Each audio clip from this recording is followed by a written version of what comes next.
खवातीन के साथ आपके किस तरह के ताल्लुकात हैं आमिर साहब?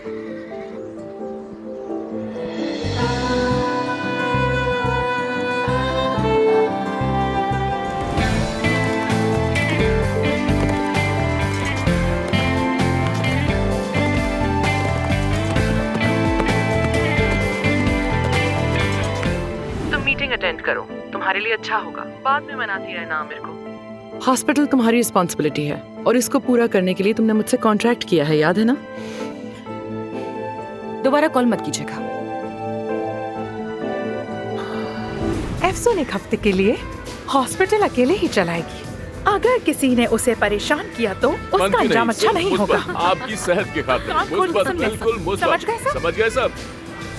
आपके खिलाफ एथिक्स कमेटी की मीटिंग है। एफसून साहिबा ने कहा है। मुझे इल्जाम देने से पहले जरा सोचो तो सही।